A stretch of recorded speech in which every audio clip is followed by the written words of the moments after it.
mashhur matematik va astronom, algebra fanining asoschisi Muhammad ibn Muso al-Xorazmiy Xorazmda 783-yilda tavallud topdi. Yoshligidan buyuk iste'dod egasi sifatida o'zini namoyon etgani uchun u o'z davrining buyuk allomalaridan saboq olgan. Ammo uning yoshligi Xorazm zabt etilgan davrga to'g'ri keladi. Bu paytda Xorazm o'z boshidan moddiy va ma'naviy tushkunlikni kechirayotgan talotumga to'la davr edi. Yosh Xorazmiy o'zining ilm-fanga bo'lgan chanqog'ini bu yerlarda qondira olmadi va 8-asr oxirida Bag'dodga keladi. Bu asrning o'rtalarida davlat boshiga Abbosiylar kelgan va hayot o'z iziga tusha boshlagan edi. Bag'dodga turli kasb egalari, olimlar to'plana boshlagan. Al-Ma'mun Bag'dodda Bayt al-Hikmat donishmandlar uyini qurdiradi. Donishmandlar uyi qoshida yaxshi jihozlangan rasadxona va boy kutubxona bo'lib, uni o'z davrining fanlar akademiyasi deb atash mumkin edi. Xorazmiy Bag'dodga kelgach, ilmiy tekshirish ishlari bilan shug'ullanadi. Qadimgi Yunon matematiklari Evklid, Arximed va Apolloniylarning hamda qadimgi Hind astronom va matematiklarining ishlarini qunt bilan o'rganadi. Tez orada Xorazmiy matematika, astronomiya, geografiya, tarix va tabobat ilmi bo'yicha butun O'rta Sharqda hurmat qozondi. U Bayt al-Hikmatdagi kutubxona, rasadxona va barcha ilmiy tekshirish ishlariga rahbarlik qildi. Agar donishmandlar uyini fanlar akademiyasi desak, u holda Xorazmiy o'sha prezidenti lavozimida edi. Uning matematika sohasida yozgan risolalari, Kitob al-Jabr va al-Muqobala, Hind hisobi haqida qisqacha kitob, astronomik jadvallar, Kitobul Suratul Arz asarlari Avropada Hind-Arab pozitsion sistemasining tarqalishida hamda mag'ribliklarning matematika bilan jiddiy shug'ullanishlarida muhim va asosiy rol o'ynadi. Xorazmiyning buyuk xizmati shundaki, Kitob al-Jabr va al-Muqobala asarida algebra mustaqil fan sifatida birinchi bo'lib o'rganib chiqildi va o'rtaga tashlandi.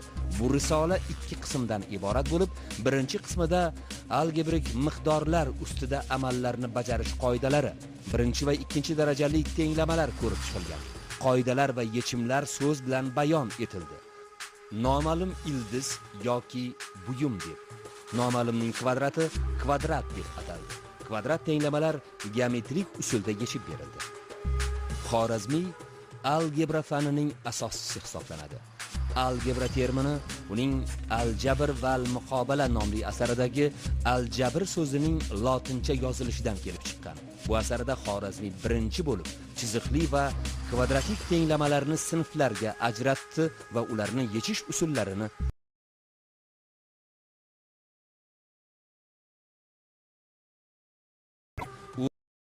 arab tilida yozishgan. Xorazmiy ham o'zining arifmetika, algebra, astronomiya, geografiya, tarix, tibbiyot va boshqa sohalarga doir asarlarini arab tilida yozgan. Chunki bu davrda yaqin va O'rta Sharqda fan tili arab tili edi. Xorazmiyning matematikani rivojlantirishga qo'shgan hissasi beqiyos. Uning Hind hisobi nomli risolasi onli sistema raqamlari 0, 1, 2, 3, 4, 5, 6, 7, 8, 9 ga bag'ishlandi va bu raqamlarni Xorazmiy birinchi bo'lib dunyo miqyosida matematik muomalaga olib kirdi. Unga yangi jon va umr bag'ishladi. Xorazmiy Hindistonda kashf etilgan bu raqamlarni soddalashtirib, birinchi bor arab tilida bayon etib sharhlab berdi. Bu raqamlar 11-asrda Xorazmiyning risolasi tufayli hindlardan arablarga, keyinroq Yevropaga o'tdi va ulug' olimning matematika sohasidagi sharhlari keyingi buyuk ilmiy va texnik kashfiyotlarga yo'l ochdi.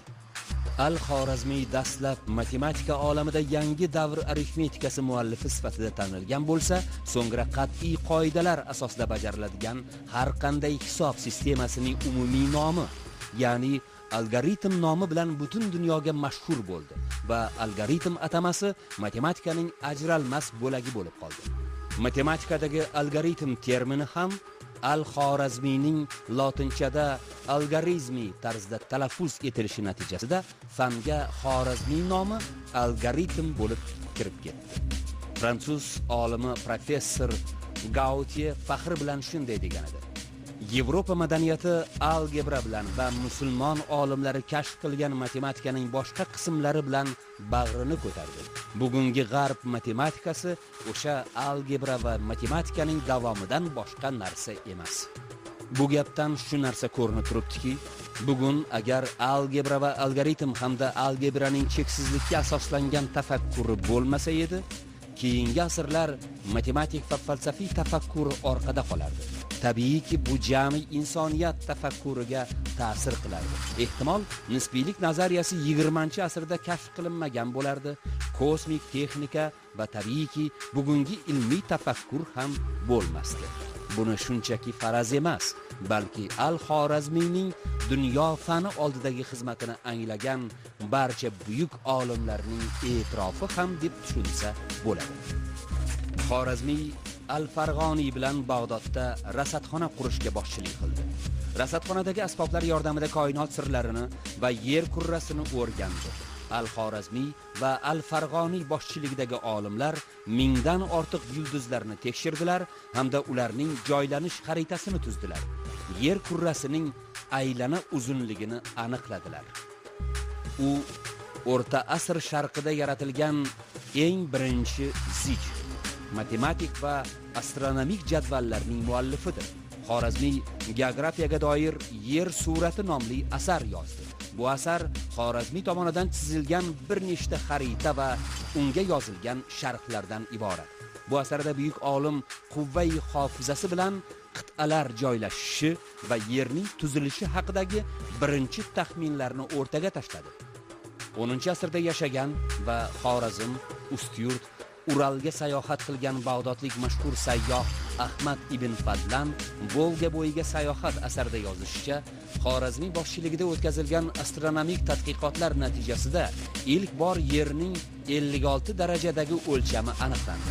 Bu o'sha paytda muhim ahamiyatga ega edi. Sathdagi keyingi astronomik tadqiqotlarga poydevor asos bo'lib xizmat qildi. Xorazmiyning nomini tarixda qoldirgan buyuk asar Al-Jabr val Muqobala risolasidir. Yerning surati, astronomik jadvallar, tarix risolasi, musiqa risolasi, 9 kitobdan iborat ilmlarning kalitlari to'plami, quyosh soatlari to'g'risida, Hind arifmetikasi haqida kitob, sinus zijlari, yer sathini o'lchash va boshqa asarlari bilan u dunyo olimlarining eng buyuklari qatoridan joy oldi. Olim 850-yilda Bag'dod shahrida vafot etdi.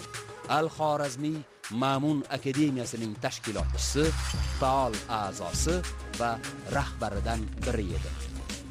Taniqli sharqshunos Sarton Xorazmiyni barcha zamonlarning eng buyuk matematiklaridan biridir deb ta'rifladi. Fanda o'chmas iz qoldirgani uchun Oy yo'ldoshining yerga ko'rinmas tomonidagi kraterga Al-Xorazmiy nomi berildi va uning fazoda ham nomi abadiylikka muhrlandi.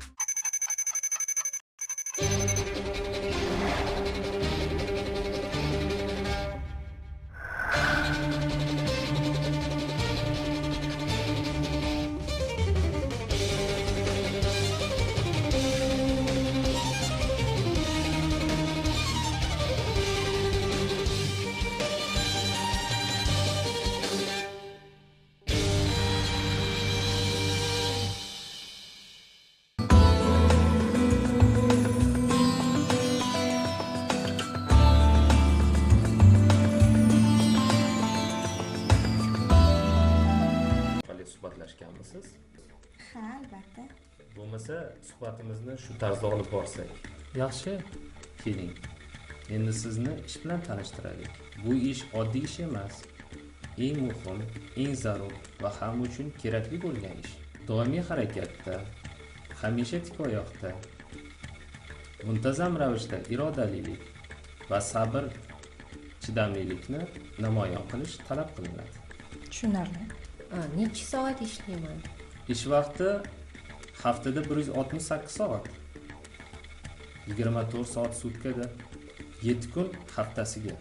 24 soat bu juda ham ko'p emasmi? Tanaffusni nazarda tutyapsizmi? Ha. Yo'q. tanaffuslar nazarda tutilmagan. Tushlik uchun vaqt ajratiladimi? Tushlik qilishingiz mumkin. Faqatgina sherigingiz ovqatlanib bo'lgachgina siz tanovul qilishingiz mumkin bo'ladi. Talablar juda yuqori. Menimcha bu ish aqlga to'g'ri kelmaydi. Yana muhim talablarimizdan biri doimo muloqotmandlik, murosasozlik, xushkayfiyatlik. Har bir masalaga diplomatik yondash shart bo'ladi. Bu lavozimga moliyadan, meditsinadan hamda kulinariyadan tajribasi bor inson kerak bo'ladi. Hamisha hushyor bo'lishingiz shart. Chunki sherigingiz doim e'tibor talab qiladi. Ba'zan esa tunlar ham ishlashga to'g'ri keladi. Shaxsiy hayotingiz haqida unutishingizga to'g'ri keladi. Har doim yaxshi kayfiyatda yurish shart. Hech qanday ta'til va bayram kunlari yo'q. Aksincha, bayram kunlari mas'uliyat va vazifalar ortishi mumkin. Bu bizning talablarimiz. Xo'sh, nima deysiz? Buning iloji yo'q. Aqlga sig'dirish mumkin emas. Uxlamayman. Siz uyqu to'g'risida so'rayapsizmi? Ha, Uyquga vaqt yo'q. Shunaqa ham ishlaydigan odamlar bor ekanmi? qanday qilib? Iloji yo'q. Odam qanaqasi u? Dam olmasdan turmani hech qanaqasi ishlash ilojisi yo'q. Mana shunaqa odam yo'q. Sherigingiz va siz o'rtangizdagi bo'ladigan hissiyotlar beqiyos bo'lib shakllanadi. Ishoning, maosh masalasi sizni qiziqtiradimi? Albatta. Ha, Albatta. qiziq joyga keldik. Ha, yuqori bo'lish kerak deb o'ylayman bunaqa talabda. Bu lavozimda siz hech qancha maosh olmaysiz. Nima? Tushunmadim. Umuman maoshsizmi? Qanaqa qilib? Menimcha hech kim ishlamaydi. Albatta tekinga kim ham ishlaydi hozir? Yo'q, bunaqasi ham to'g'ri. Shunaqa ham ishlar bor ekanmi? Ishlab turib oylik olmaslik. Qanaqa ish o'zi bu? Bor. Aynan shu lavozimda hech qanday e'tirozsiz, indamay, yana hayotidan mamnun bo'lib ishlab yurganlar bor. Ishonmayman, bo'lishi mumkin emas. Bundaylar soni milliardlab. Ishonmayapman. Milliardlabmish. Istasangiz aytaman. Ayting. Qani eshitaylik-chi. Ayting. Bu onalar. Onalar, Rost. mama. Спасибо тебе, mama. To'g'ri, ularga hech qanaqa oylik kerak emas. Oylik haqida o'ylash. Chunki hamma narsani o'zini farzandlari uchun qiladi.